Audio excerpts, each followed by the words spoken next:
이제 오늘 우리에게 주신 하나님의 말씀을 봉독하도록 하겠습니다. 오늘 주시는 말씀은 고린도전서 13장 1절부터 13절까지의 말씀이 되겠습니다.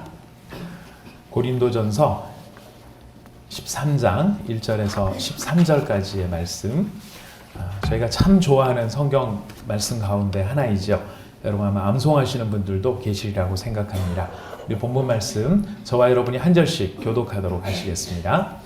내가 사람의 방언과 천사의 말을 할지라도 사랑이 없으면 소리나는 구리와 울리는 꽹과리가 되고, 내가 예언하는 능력이 있어 모든 비밀과 모든 지식을 알고 또 산을 옮길 만한 믿음이 있을지라도 사랑이 없으면 내가 아무것도 아니요, 내가 내게 있는 모든 것으로 구제하고 또 내 몸을 불사르게 내줄지라도 사랑이 없으면 내게 아무 유익이 없느니라. 사랑은 오래 참고 사랑은 온유하며 시기하지 아니하며 사랑은 자랑하지 아니하며 교만하지 아니하며 무례히 행하지 아니하며 자기의 유익을 구하지 아니하며 성내지 아니하며 악한 것을 생각하지 아니하며 불의를 기뻐하지 아니하며 진리와 함께 기뻐하고 모든 것을 참으며 모든 것을 믿으며 모든 것을 바라며 모든 것을 견디느니라. 사랑은 언제까지나 떨어지지 아니하되 예언도 패하고 방언도 그치고 지식도 패하리라. 우리는 부분적으로 알고 부분적으로 예언하니 온전한 것이 올 때에는 부분적으로 하던 것이 패하리라. 내가 어렸을 때에는 말하는 것이 어린아이와 같고 깨닫는 것이 어린아이와 같고 생각하는 것이 어린아이와 같다가 장성한 사람이 되어서는 어린아이의 일을 버렸노라. 우리가 지금은 거울로 보는 것 같이 희미하나 그때에는 얼굴과 얼굴을 대하여 볼 것이요, 지금은 내가 부분적으로 아나 그때에는 주께서 나를 아신 것 같이 내가 온전히 알리라. 13절을 같이 있습니다. 그런즉 믿음, 소망, 사랑 이 세 가지는 항상 있을 것인데 그 중에 제일은 사랑이라. 아멘. 사랑하는 성도 여러분, 저희가 지금 주일 예배를 통하여서 나누는 설교의 말씀의 가장 큰 주제가 어떤 주제로 말씀을 지금 나누고 있죠? 네, 이건 오늘 저희가 나눌 본문 말씀이고요. 저희가 가장 큰 줄기로 잡고 있는 것은 이전 것은 지나갔으니 보라 새 것이 되었도다. 그리스도 예수 안에서 새로운 피조물이 되어진 우리의 존재에 대해서 생각을 해보고 있습니다.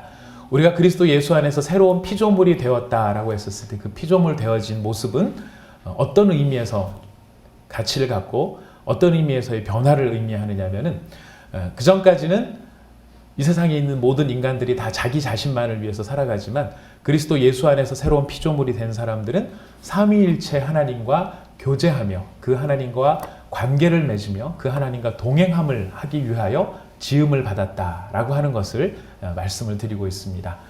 우리가 하나님 아버지와 교제를 갖는 이 세상이 없는 새로운 종류의 종자가 되었다. 새로운 종류의 사람이 되었다. 그리고 이 세상 누구도, 이 세상 어떤 피조물도 하나님과 교제를 하면서 살아가는 피조물은 하나도 없습니다. 돌고래가 삼위일체 하나님과 교제를 맺는 것도 아니고요. 잠자리가 삼위일체 하나님과 교제를 맺는 것도 아닙니다. 그렇다고 이 땅에 있는 사람들이 삼위일체 하나님과 교제를 맺고 살아가느냐? 그것도 아니라는 것입니다. 오직 그리스도 안에서 새롭게 지음바 되어진 그 사람들만이 삼위일체 하나님과 교제를 맺고 살아간다는 것입니다. 그래서 우리는 그리스도 예수 안에서 새로운 피조물이 되었다는 말씀을 드렸고요. 새로운 피조물이 되었기 때문에 그 새로운 피조물이 딱 태어나자마자 이제 누구를 아버지라고 부르냐면은 하나님을 아버지라고 부르는 사람이 되었고, 하나님이 아버지가 되시기 때문에 그 자녀 되어진 우리는 하나님 앞에 무엇이든지 자녀로서 요구할 수 있는 권리와 권세와 능력을 갖게 되었다 하는 것도 말씀을 드렸습니다. 우리가 스스로 보아도 어쩌면 철이 없는 기도일 수도 있지만 그런 철없는 기도조차도 그분 앞에는 마음껏 요청할 수 있는 것이 그분이 우리의 아버지고 우리가 그분의 자녀이기 때문에 우리는 그렇게 강청할 수 있는 관계가 되었다라고 하는 말씀을 드렸습니다. 이렇게 하나님을 아버지라고 부를 수 있는 사람이 예수님에 대하여서는 우리가 어떤 존재가 되었냐면은 예수님을 우리의 앞선, 우리의 머리로서, 우리가 그의 몸으로서 우리가 그분의 제자다라고 하는 이름을 가지고 살아간다 하는 말씀을 드렸습니다. 우리가 예수님의 제자이기 때문에 제자 되어진 가장 확실한 모습, 제자는 앞에 하는 선생님이 앞에 가시는 그 멘토가 하는 것을 따라하는 사람이 제자입니다. 근데 제자였을 때 그 제자 되어진 가장 중요한 그 모습 가운데 하나가 뭐냐면은 하나님을 아버지라고 부르는 그 일을 우리는 누구를 따라서 하느냐면 예수님을 따라서 하고 있다는 것입니다. 본질적으로 존재론적으로 그리스도 안에서 우리를 낳으셨기 때문에 우리가 하나님의 자녀이기도 하지만은 예수님께서 우리한테 모범을 보여주셨어요. 이제부터는 너희가 하나님을 부를 때 아바라고 불러라. 아버지라고 불러라. 이렇게 우리에게 가르쳐 주셨습니다. 그 아버지라는 말, 아빠라는 말 아마 다 기억하실 것입니다. 예수님은 우리한테 그런 너희가 새로운 피조물이 되었기 때문에 이제 하나님을 두려워하는 사람으로 살아가는 것이 아니라 그분한테 어느 정도로 말할 수 있는 관계가 되었냐면은 아빠라고 가서 안길 수 있을 만큼 너무너무 친밀한 관계가 되었으니 너희는 그런 관계 안에서 하나님과의 관계를 즐겨야 한다. 이것을 우리에게 알려주신 것입니다. 그래서 우리가 예수님의 제자라고 한다면, 우리가 예수님의 뒤를 따르는 사람이라고 한다면 우리는 더욱 힘써 하나님을 아버지라고 부를 수 있는 그 권세와 그 능력을 우리가 잃지 말아야 할 것입니다. 우리가 이런 것을 많이 강조를 함에도 불구하고 우리 마음속에는 하나님을 향해서 항상 하나님을 이 교도소장 내지는 기숙사 사감 선생님, 옛날 사감 선생님이죠. 좀 엄격하신 분, 엄격한 직장 상사 아니면 검사 이런 느낌을 가지고 하나님을 바라볼 때가 많이 있습니다. 그러나 하나님은 우리의 아버지가 되십니다. 혹시 이 가운데 나는 아버지 사랑을 받아본 적이 없어서 아버지가 어떤 분인지 잘 모르겠어요. 이런 분들 계시면 본인이 아버지로서의 역할을 어떻게 하고 계시는지를 보시면 이해가 되실 겁니다. 내가 아버지로서의 자녀를 어떻게 대하고 있는가. 우리가 아버지의 사랑을 못 받았기 때문에 나는 그 아버지를, 하나님을 아버지라고 부를 때 너무 어색하고 또 나는 아버지에 대한 기억이 굉장히 좀 엄격하기 때문에 우리 아버지는 눈에 내가 띄기만 하면은 야구방망이로 저를 때리셨어요. 그래서 아버지라고 그러면 언제나 무섭고 아버지라고 부르면 너무 괴롭고 힘듭니다. 이러는 분들도 계실 수 있을지 몰라요. 그래서 저는 하나님을 아버지라고 부르는 게 굉장히 힘들어요. 이렇게 생각이 되시는 분들은 좋습니다. 그건 어쩔 수 없는 사실입니다. 우리가 부인할 수 없는 우리가 경험한 현실들이고 입각해야 될 사실입니다. 그러나 그것으로 끝나는 것이 아니라 그렇다면은 질문을 바꾸어서 여러분이 아버지로서 여러분의 자녀를 어떻게 대하고 계시느냐 하는 거예요. 여러분 똑같이 자녀에게 야구방망이를 휘두르고 계십니까? 아니면 자녀가 눈에 띄기만 하면 들고 찰라고 생각을 하고 계십니까? 왜 너 나가서 앵벌이 안 해갖고 오냐? 이러면서 자녀를 껌팔로 보내시는 부모님이 계시느냐 하는 것입니다. 아무도 그런 부모는 없더라는 거예요. 내가 내 자녀를 이렇게 대하고 있다 그러면 하나님께서는 자녀인 나를 어떤 마음으로 대할 것인가 우리는 생각해 볼 수가 있을 것입니다. 자, 그렇게 하나님을 아버지라고 부르게 되어지는 우리, 사실 여러분 이거 없으면은 우리 신앙생활은 사실 다 가짜라고 볼 수도 있습니다. 엄격한 의미에서 말하자면요, 하나님을 아버지라고 부르고 예수님을 우리의 멘토요, 내가 예수님의 제자라고 하는 이 내용과 정체성이 우리한테 확고하게 자리 잡고 있지 않다라고 한다 그러면 우리의 신앙은 사실은 그냥 그 좋은 말씀 들으러 와서 덕담 듣고 가는 그런 수준으로 여러분 시국 강연에 가서 시국 강연 듣는 거랑 별반 차이가 없는 마음으로 교회에 오시게 되는 것입니다. 우리가 신앙생활을 한다라고 하는 것은 바로 이 점입니다. 하나님을 아버지로 모시고 살아가는 이 삶을 어떻게 이 자녀로서의 능력 있는 삶을 살아갈 것인가, 예수님의 제자로서 어떻게 제자다운 삶을 살아갈 것인가, 이것이 신앙생활 한다는 말의 의미가 될 것입니다. 우리가 이제 이 주제를 가지고 예수님의 제자됨에 대한 이야기를 생각해 보고 있는데요. 여기서 여러 번 들어서 이제 제가 이렇게 얘기를 하면은 이제 막 머릿속에 생각이 나실 거예요. 제가 그거를 지금 의도하면서 반복해서 말씀드리고 또 말씀을 드리는 겁니다. 이 다음에 여러분이 어디 가셔서 누구를 만나셔도 제자, 그러면 이런 게 제자야 라고 하는 것을 스스로 설명하실 수 있을 때까지 설명을 드리려고 합니다. 빨리 머릿속에 이렇게 정리를 하시는 것이 여러분 자신이나 저를 위해서도 유익함이 있을 것이라고 생각합니다.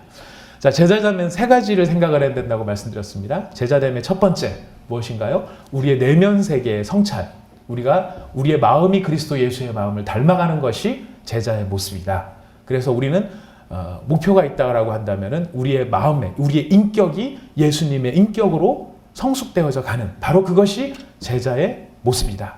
그리고 두 번째 제자됨의 모습은 내면적으로는 그런 인격을 가지지만은 외면적으로는 우리의 삶의 방향과 목적이 더 이상 나의 야망이나 나의 꿈을 향해 달려가는 것이 아니라 나를 제자로 불러주신 예수님이 정하신 목표와 예수님이 가르쳐주신 목적을 향해 달려가는 것이 예수님의 제자다라고 말씀을 드렸습니다.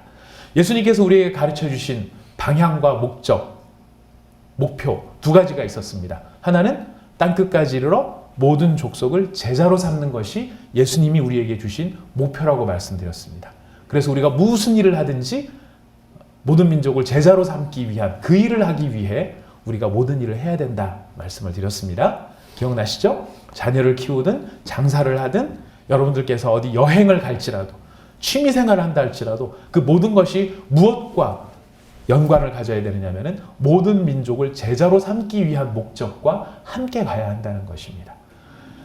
제자를 삼아야 되는 것이 예수님께서 우리에게 가르쳐 주신 목적이라면 그 제자가 진짜 제자인가 가짜 제자인가 우리가 그 진정한 제자됨의 기준이 있다고 말씀을 드렸습니다.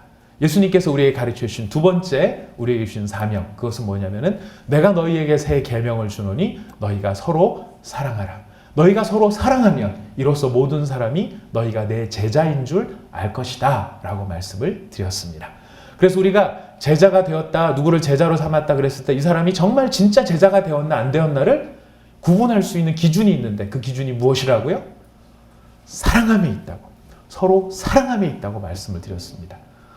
굉장히 위대한 일을 많이 한다 할지라도 오늘 이제 우리가 고린도서 13장을 살펴보면서 찾아야 될 내용인데 주님께서 보셨을 때는 그것을 어떻게 보느냐 사랑이라고 하는 요소가 빠져버리면 그 모든 것들이 어떻게 주님 앞에서는 비춰질 수 있느냐 하는 것을 우리가 이제 살펴보게 될 것입니다.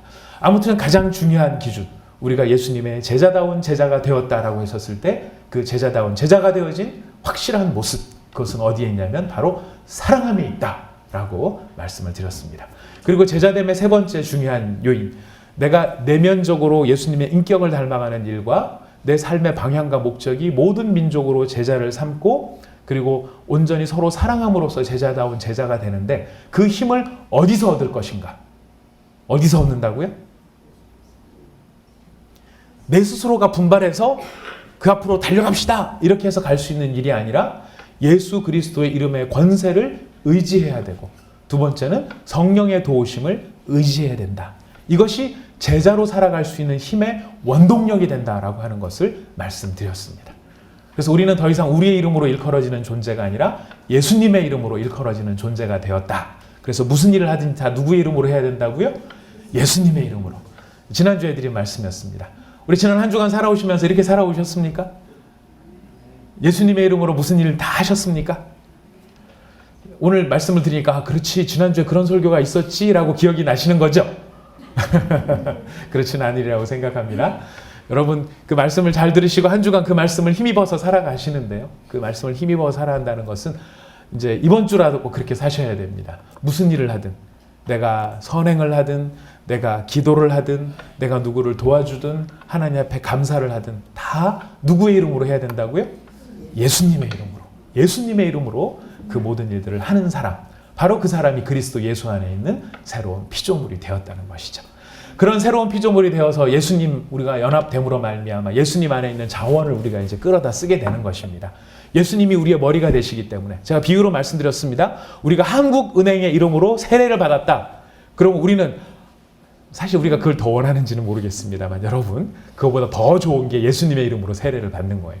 한국은행의 이름으로 세례를 받으면은 한국은행 안에 있는 돈이 다 누구 것이 된다고요?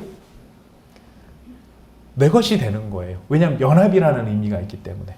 연합된다는 것은요 그냥 붙어있다라는 그 정도의 뜻이 아니라 그 붙어있음으로 말미암아 그분이 가지고 있는 모든 권세를 우리의 것으로 누릴 수 있는 능력을 하나님께서 우리에게 주셨다는 거예요. 그러니까 우리가 한국은행 이름으로 여기다 한국은행 이렇게 딱 써붙이게 된다 그러면은 우리는 한국은행 안에 있는 한국은행권을 다 우리의 것으로 사용할 수 있는 놀라운 권세를 가지는 것과 같다는 것입니다. 근데 예수님 안에 있는 권세가 있는데 그 예수님 안에 있는 가장 능력이 있고 힘이 있고 가장 강력한 그 권세가 어떤 권세냐면 바로 사랑의 권세라는 거예요. 우리는 예수님이 권세를 끌어다 쓴다라고 하면은 막 바다 위를 걸어야 될 것 같고요. 오병이어의 기적을 일으켜야 될 것 같습니다. 물론 하나님께서 필요하시다고 한다 그러면 그런 일들을 우리를 통해 이루실 것입니다. 우리가 기도하면 누군가 낫기도 할 것이고, 우리가 간구하면 태문이 열리기도 할 것이고, 우리가 기도하면 아픈 사람이 벌떡 일어나게 되는 역사가 나타날 수도 있을 것입니다.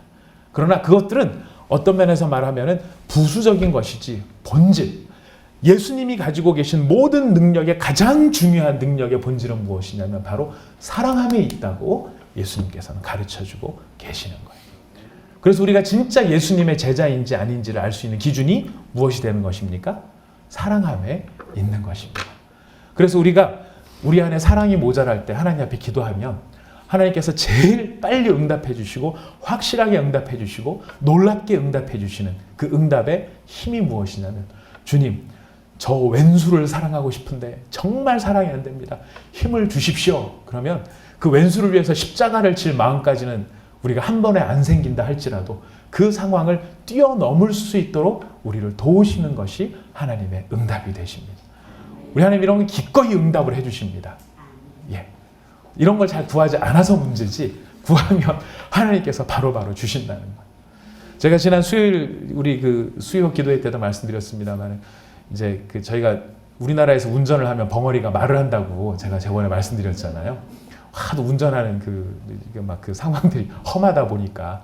근데 제가 얼마 전에 비슷하게 들은 이야기가 뭐냐면, 우리나라 사람들이 운전을 할 때 그런데요. 운전을 막 해갈 때 자기보다 빨리 가면, 다른 차가 자기보다 빨리 가면, 다른 차가 자기보다 늦게 가면 저런 등신 이러면서 지나간대요. 근데 다른 차가 자기보다 빨리 가면 저게 미쳤나? 그리고 지나간답니다. 모든 기준이 자기가 된다는 거예요. 자기보다 느리면 바보고 자기보다 빠르면 미쳤다고 생각하는. 무슨 뜻입니까? 모든 게 자기 중심적이라는 거예요. 자기 중심적으로 무슨 일을 하려고 하다 보니까 뭐가 안 되느냐면은 사랑이 안 된다는 거예요. 바로 이런 우리들의 모습에 대해서 우리 하나님이 약속해 주시는 놀라운 힘, 우리가 예수님을 따라가는 예수의 사람으로서 가장 예수의 사람으로 살아갈 수 있는 그 놀라운 힘, 그게 무엇이냐면 바로 사랑함에 있다는 것이죠. 그래서 우리가 오늘 고린도서 13장을 통해서 그런 사랑이 어떤 모습을 갖게 되고 사랑의 본질이 무엇인가를 좀 더 저희가 생각을 해볼 수 있도록 할 텐데요. 여러분 다 읽으셨습니다. 어떤 선지자는 이렇게 노래를 통해서 사랑을 정의한 사람이 있습니다. 사랑이 무엇이냐고 물으신다면 눈물의 씨앗이라고 말하겠어요. 이렇게 말한 어떤 선지자가 있었습니다. 예, 세상 가운데서는 사랑이 눈물의 씨앗인지 모르겠지만 성경이 말하는 사랑의 의미는 그것과는 좀 다릅니다. 자, 우리 사랑이 얼마나 가치 있는 것인지 먼저 13장 1절에서 3절까지 여러분 다 읽으셨겠지만 다시 한번 읽어보도록 하겠습니다. 고린도서 13장 1절에서 3절 읽습니다. 시작. 내가 사람의 방언과 천사의 말을 할지라도 사랑이 없으면 소리나는 구리와 울리는 꽹과리가 되고, 내가 예언하는 능력이 있어 모든 비밀과 모든 지식을 알고 또 산을 옮길 만한 모든 믿음이 있을지라도 사랑이 없으면 내가 아무것도 아니요, 내가 내게 있는 모든 것으로 구제하고 또 내 몸을 불사르게 내줄지라도 사랑이 없으면 내게 아무 유익이 없느니라. 네. 사랑의 가치가 어디에 있느냐? 사랑의 가치는요, 우리가 행하는 모든 것이 진정한 가치와 의미를 갖도록 만들어주는 더 근본적인 가치가 바로 사랑이라고 하는 것입니다. 여러분, 사람의 방언, 천사의 말, 여기 아마 방언 하시는 분도 계시고 안 하시는 분들도 계실지 모르겠습니다. 어떤 분들은 못 하시는 분들은 되게 흠모하시는 분도 계실지 모르겠어요. 그러나 여러분, 사람의 방언, 천사의 말 하실 수 있으면 많이들 하시는데, 개인적으로 기도하실 때 하시는데, 그러나 그것을 1개 국어의 방언이 아니라 10개 국어의 방언을 설령 하신다 할지라도 그 모든 방언이 사랑이 없으면 뭐가 된다고요?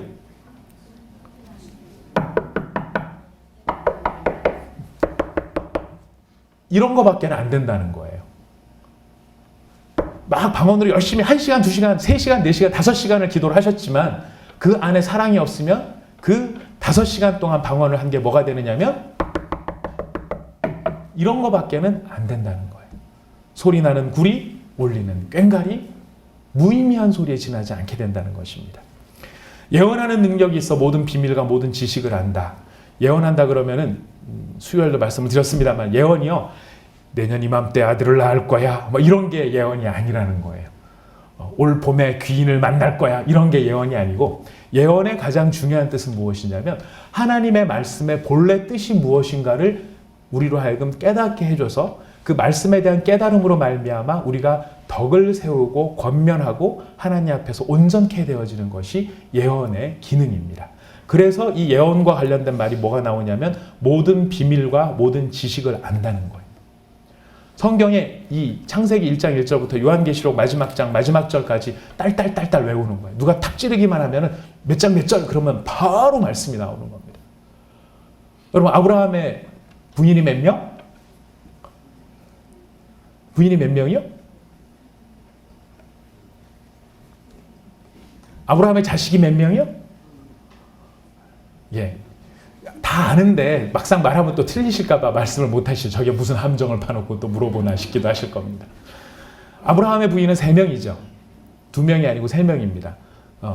자기 사라가 죽고 난 다음에 그두라라고 하는 후처를 뒀고 그 그두라가 또 낳은 자식이 있어서 아브라함의 자식이 모두 7명이라고 제가 기억을 하고 있습니다. 오, 그렇구나. 네, 그렇습니다. 그럴 수 있습니다. 여러분 에스더서에 여러분 좋아하시는 성경 중에 하나입니다. 에스더서에 하나님이라는 단어나 여호와라는 단어가 몇 번 나올까요? 그걸 뭐 쉬면서 읽어요. 그냥 읽으면 되지. 에스더서에 하나님, 여호와 이 단어가 한 번도 안 나옵니다. 모르셨죠? 네, 이런 걸 딱 얘기하면서 아유, 그런 것도 몰라요? 몇 년 교회 다니셨어요? 순장님이시라면서요? 이렇게 말을 하면 우리는 마음속에 괜히 내가 모자란 신앙생활을 하나? 이렇게 생각이 들지도 모른다는 거예요. 그러나 여러분 오늘 지금 바울은 이야기합니다. 아브라함의 부인이 몇 명이 되었든 에스더서에 하나님이 몇 번 나오고 여호와라는 단어가 몇 번 나오는지 다 알고 있다 할지라도 성경에 처음부터 끝까지 모든 상황을 다 암기한다 할지라도 네 안에 사랑이 없다면 그 모든 것은 다 뭐라고요? 아무것도 아니에요. nothing이라는 겁니다. nothing. 아무것도 아니라는 것입니다. 거기에다가 모든 것으로 구제하고 모든 내 몸을 불사르게 내어줄지라도 여러분 재산이 100억이 있어요. 100억으로 구제하게 내놓았어요. 1000원 있는 사람이 1000원 주기는 쉽지만은 100억 있는 사람이 100억을 내놓는 것은 불가능한 일에 가깝습니다. 근데 그 불가능한 일을 하신 거예요. 자, 여기 100억이 있습니다. 이것으로 당신의 어려움들을 이겨나가시기 바랍니다. 아무나 할 수 없는 그 일이지만 그러나 그 놀라운 일을 했다 할지라도 사랑이 없으면 뭐라고 얘기합니까? 아무 유익이 없느니라. 다 뭐와 같으냐면 바람에 나는 먼지와 같게 된다는 것이. 우리의 지식도 먼지 같은 것이 돼버리고 우리의 구제함도 우리의 돌봄도 우리의 헌신도 다 바람에 날리는 먼지같이 되어버린다.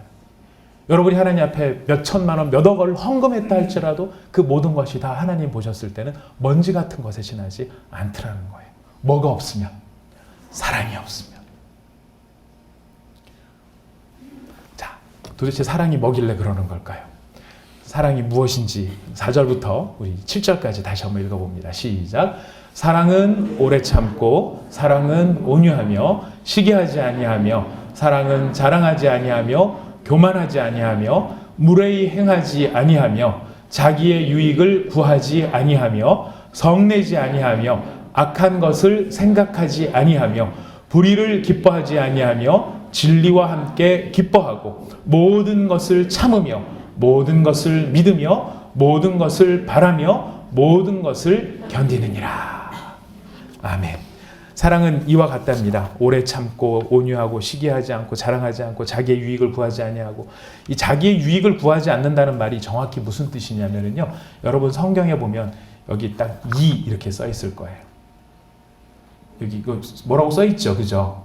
예. 거기 있는 성경을 여러분 보실 때 그냥 작은 이가 써 있나 보다 이렇게 읽지 마시고 그 밑에 보면은 이에 해당되어지는 다른 설명이 밑에 붙어 있어요.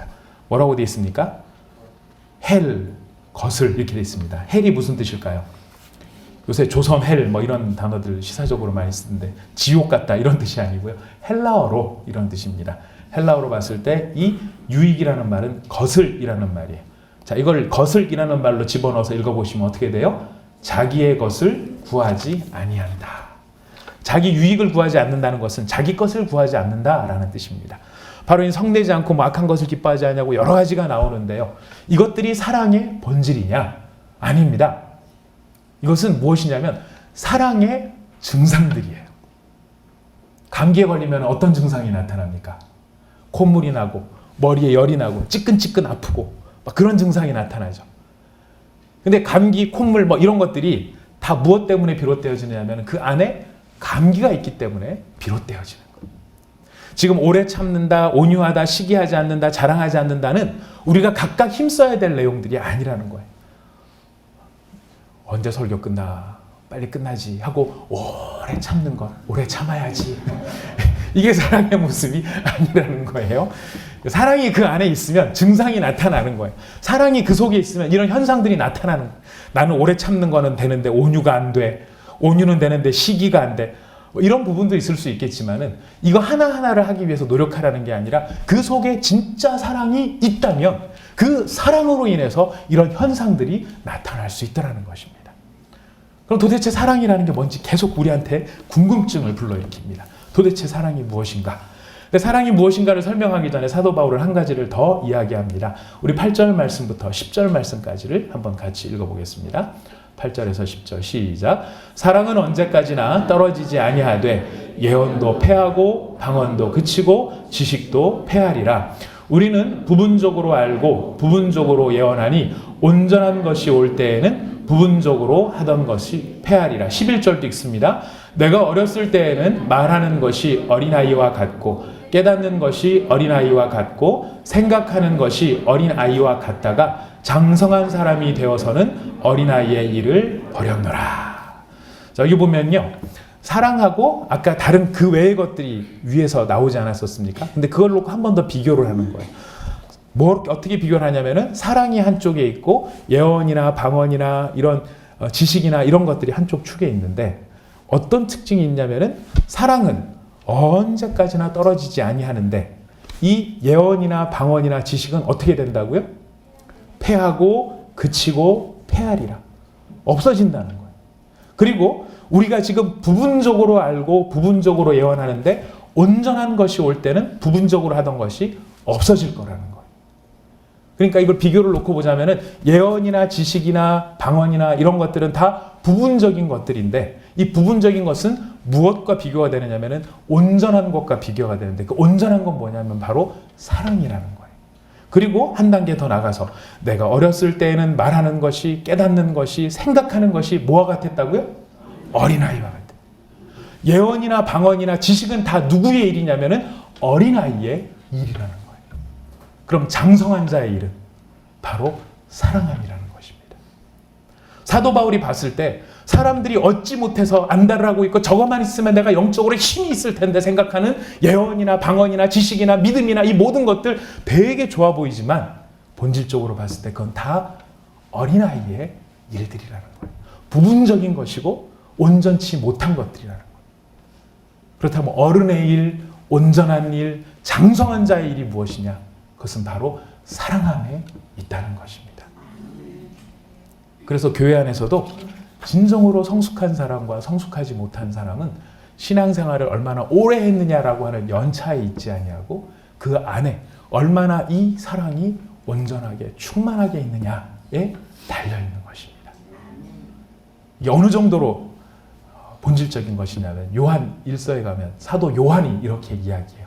하나님은 사랑이시라. 하나님은 사랑이시라.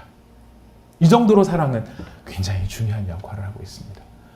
자, 그렇다면 자꾸 뜻만 들이지 말고 사랑이 무엇인지 빨리 얘기해 보세요 라고 우리가 생각을 할 텐데요. 우리 12절 말씀을 같이 읽어보겠습니다. 시작. 우리가 지금은 거울로 보는 것 같이 희미하나 그때는 얼굴과 얼굴을 대하여 볼 것이요 지금은 내가 부분적으로 아나 그때에는 주께서 나를 아신 것 같이 내가 온전히 알리라. 여기 무슨 사랑에 대한 이야기가 나오나요? 네. 앞에 있는 어린아이의 일, 장성한 자의 일에 덧붙여서 사도 바울은 한 가지를 더 비유를 합니다. 지금은 거울로 보는 것 같이 희미하나. 여기서 말하는 거울은 오늘날과 같은 스테인리스 거울이 아니고요. 옛날 청동 거울입니다. 그러니까 거울로 봐도 희미하게 보일 수밖에 없는 것이죠. 그러나 그때에는 얼굴과 얼굴을 대하여 볼 것이다. 그 정도로 확실하게 볼 것이다. 지금은 내가 청동거울을 보는 것 같이 부분적으로 알지만은 그때에는 주께서 나를 아신 것 같이 내가 온전히 알게 될 것이다. 자, 사랑의 정의는 여기에 있습니다. 주께서 나를 아신 것 같이 내가 온전히 아는 것인데 무엇을 아는 것일까요?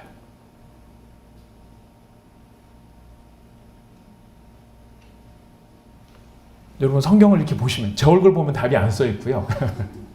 성경을 보시면서 여러분 찾아보십시오. 지금은 내가 부분적으로 아나 그때는 주께서 나를 아신 것 같이 내가 온전히 알리라. 무엇을요?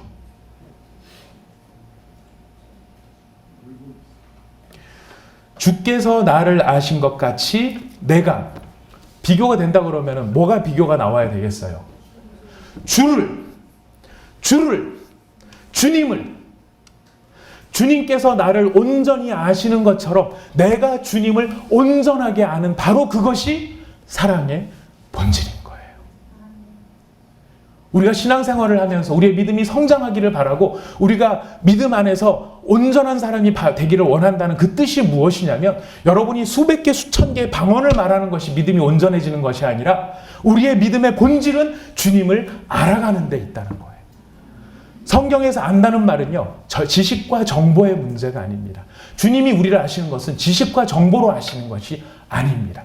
주님이 우리를 아시는 것은 인격과 인품과 관계로 우리를 아시는 거예요. 그 친밀함이 어느 정도냐면 제가 지난번에 말씀드렸습니다. 머리카락 하나까지 세신 바 되어지는 섬세함으로 우리를 알고 계시는 거예요. 우리가 때로는 고난을 당하고 우리가 원치 않은 일 가운데 마음의 좌절을 경험하고 낙심을 경험합니다. 우리는 그것을 신앙적으로 고난이라고 얘기합니다. 그리고 성경은 그 고난이 유익하다고 말을 합니다. 고난이 유익되는 이유가 어디에 있습니까? 맷집이 길러져서요? 아니요. 고난이 유익이 되는 이유는 그 고난을 통해 무엇을 깨닫게 되는 것입니까? 주님을 깨닫게 되기 때문에 고난이 유익이라고 이야기하는 것입니다. 우리가 좋은 말하고 형통하고 만사가 좋으면 교회 나옵니까? 안 나옵니까? 나오시는 분들도 많이 계시지만은 신앙적으로 약한 분들은 내가 일생이 다 좋기만 하면 주님을 찾을 이유가 없는 거예요. 여러분 기도 안 하던 사람이 갑자기 기도를 하는 이유가 무엇입니까? 힘들어서 기도를 하는 거죠. 못 참겠으니까. 근데 그 기도를 통해서 얻게 되는 유익은 무엇입니까? 아, 내가 이걸 잃어버려서 다 잃어버린 줄 알았더니 이거보다 더 중요한 주님이 계셨구나. 이것을 깨닫는다는 거예요. 그래서 고난은 우리를 유익하게 하는데 그 유익의 본질은 어디에 있느냐? 주님을 알아가는 데 있다는 것입니다.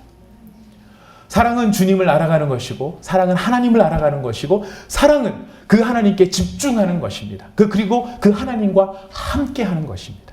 이것이 사랑의 정의라고 한다면 우리는 다시 위로 올라갑니다. 위로 올라가면 내가 사람의 방언과 천사의 말을 할지라도 사랑이 없으면 소리나는 구리에 울리는 꽹과리가 된다. 무슨 뜻일까요?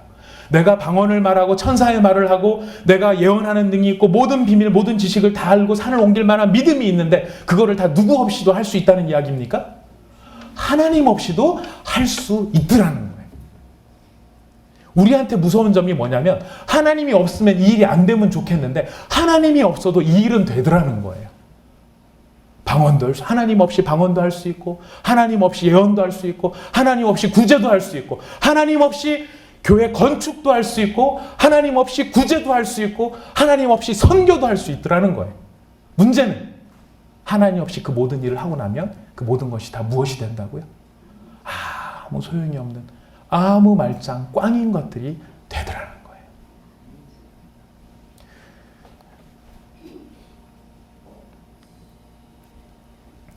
우리 주님 앞에서 우리 주님이 찾으시는 그 일, 이 하나님과 함께하는 이 일. 그래서 지금은 우리가 하나님을 부분적으로밖에는 알 수 없기 때문에 그 부분적으로밖에 알 수 없는 우리를 돕기 위해서 여러 장치들을 만들어놨어요. 그러나 우리가 주님을 만나는 그날이 오면 얼굴과 얼굴을 대면하여 보듯이 주님을 선명하게 알게 될 것입니다. 그래서요, 천국에 가면 없어지는 직업들이 몇 개가 있습니다. 천국에 가면 없어지는 직업들인데 제일 먼저 없어지는 거는 죽음이 없어지니까 장의사가 없어집니다. 두 번째 어떤 직업이 없어지냐면 아픈 사람이 없으니까 의사가 없어집니다. 죄 짓는 사람이 없으니까 변호사, 판사, 검사들이 없어집니다. 이 세상에서 촉망받는 직업들은 다 없어지는 거죠. 예. 근데 그 모든 것들 없어지는 것 가운데 진짜 분명하고 확실하게 없어지는 직업이 하나가 있는데 뭔지 아십니까? 목사가 없어집니다. 왜 그럴까요? 더 이상 누가 가르쳐주지 않아도 우리가 그 주님을 얼굴과 얼굴을 대면하여 볼 만큼 친밀하고 가깝게 온전하게 깨닫게 되기 때문에 그렇다는 것이. 성경은 우리에게 사랑을 이야기할 때, 우리로 하여금 사랑의 충만함에 대해서 이야기할 때 우리에게 무엇을 도전하시냐면은 주님을 아는데 힘써야 된다. 하나님을 알아가는데 힘써야 되고 그 마음을 깨닫고 헤아리는데 힘써야 되고 그 마음을 따라가는 일에 힘써야 한다라고 우리를 가르치고 계시는 것입니다. 제가 어젯밤 토요일 날 밤이 되면 굉장히 이게 토요일만 되면 신경이 굉장히 예민해집니다. 능력 안 되는 목사가요 주일날 다가오는 게 얼마나 무서운지 아십니까? 내일 설교를 하긴 해야 되는데 뭐를 설교를 하나 막 이것 때문에 저희 집사람도 너무 잘 압니다. 토요일날 밤은 건들지 말아야 된다. 어지간한 일은 이게 말을 하지 말아야 된다. 괜히 별것도 아닌 일 가지고 제가 막 울컥하고 화를 낼 수도 있고 괜히 짜증을 낼 수도 있고 신경질을 부릴 수도 있습니다. 근데 어젯밤에는요 제가 11시에 텔레비전을 봤어요. 11시에 텔레비전을 보다 1시까지 봤습니다. 어떤 프로 하나를 보느라고요. 제가 보통 때 텔레비전을 이렇게 토요일 밤에는 안 보는데 어제는 제가 좋아하는 가수분이 그 프로에 나와서 그 가수 때문에 그 프로를 봤어요. 아마 보신 분들 계실지도 모르겠습니다. 히든싱어라고 하는 프로에 임재범이라고 하는 분이 나와서 하셨어요. 근데 여러분 그 프로그램의 특징을 아시죠? 이 원래 원 노래를 부른 사람이 있고 그 사람의 노래를 비슷하게 흉내내는 사람들이 나와가지고 이런 가려진 통 속에 들어가서 각각 노래를 부릅니다. 그럼 앉아있는 사람들이 누가 진짜 그 가수인가를 맞추는 거예요. 어제 그 노래 부르러 나온 사람들이 정말 얼마나 똑같은지 보면서 계속 들으면서 누가 누군지를 구분을 못할 정도로 똑같은 거예요. 그러면서 이제 이 사람들이 나와서 한마디 두마디 인생에 대한 이야기를 합니다. 하는데 제가 그 프로를 끝까지 봤던 이유가 뭐냐면 그런 고백이 나오는 거예요. 6명이 이렇게 모창하는 사람이 나왔어요. 어떻게 이 노래를 비슷하게 부르게 됐냐 그랬더니 자기는 원래 조직폭력배에 있었던 사람인데 이제는 이런 어두운 생활을 그치고 새로운 생활을 했으면 좋겠다는 마음이 들었을 때 이분이 부르는 노래를 듣고 그 노래에 감동을 받아서 10년 전에 새 사람이 된 거예요. 그 노래를 듣고 새 사람이 듣고 그 노래가 좋다 보니까 계속 그 노래를 10년간 따라해서 그 사람하고 비슷하게 부를 만큼 그렇게 부른 거예요. 거기 나와 있는 사람들이 노래를 이 임재범이라는 사람의 노래를 너무 좋아해서 그 노래를 따라 부르는데 10년 정도씩을 따라 부르게 됐고 이 사람이 노래를 정말 비슷하게 부르게 되니까 얼마나 행복해하면서 그 모창을 하는지를 모르는 거예요. 제가 그걸 보고 하나님 앞에 회개를 했습니다. 제가 회개를 했습니다. 너무 부끄러워서 회개를 했습니다. 저 노래 한마디를 따라 부르느라고 요거 꺾어지는 하나, 창법을 하나를 흉내내고 따라내려고 10년을 따라 부르는 거예요.